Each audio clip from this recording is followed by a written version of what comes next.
When you think about what makes a story truly great, where does your mind go? Is it the adrenaline of a fast-paced action, complex twisting plots, or maybe the intense psychological drama? We are constantly bombarded with these high-stimulus narratives. But have you ever just sat down, exhausted by the noise, and wished for silence? For something warm, gentle and soothing, like a lullaby you haven't heard in years? Sometimes we don't need another world-ending threat. We need a sanctuary, a story that demands nothing from us, but gives everything to our soul.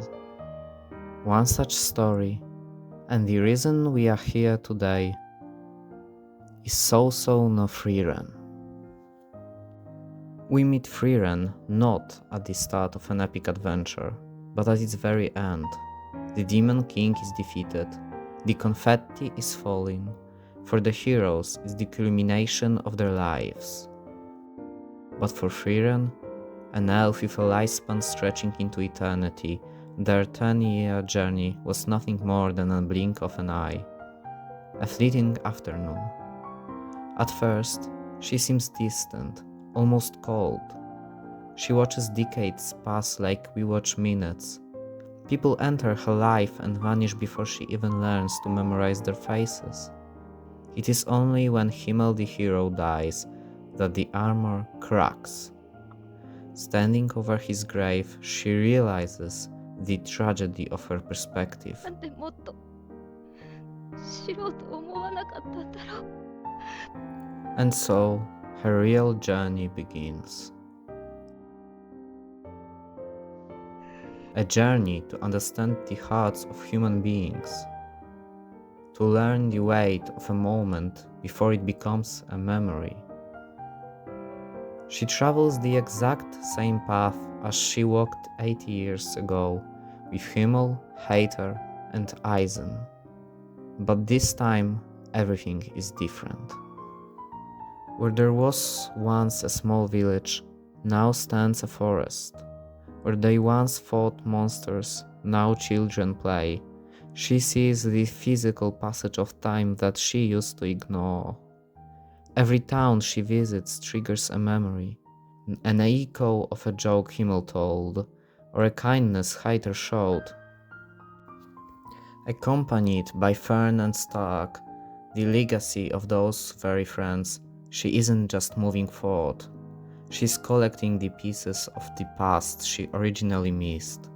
She stops not to rush towards the destination, but to help a local village clean a statue, or to learn a useless spell that turns grapes into sour ones. Why? Because she finally understands that the adventure isn't about saving the world anymore. It's about the people you walk the path with. She learns that magic is not just a tool for war, but a way to bring a small smile to someone's face. For me, what makes Frieren so special isn't the magic battles, it's the quiet spaces in between. The show lingers on moments that most writers would cut out, and those seemingly unnecessary moments create an atmosphere of warmth that comforts us. In the end, it's not about slaying dragons.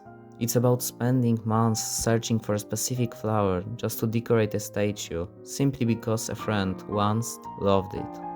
It's about waking up late, eating a cold meal, and watching the sunrise with people who won't be here forever. These aren't filler scenes. They are the whole point. These moments allow us to breathe. They remind us that the world is vast and beautiful not because of grand destinies, but because of the small, shared intimacies that make life worth living. They embrace us with hope, a promise that everything has its place, even if our time isn't unlimited. It tells us it's okay to slow down. The world will wait.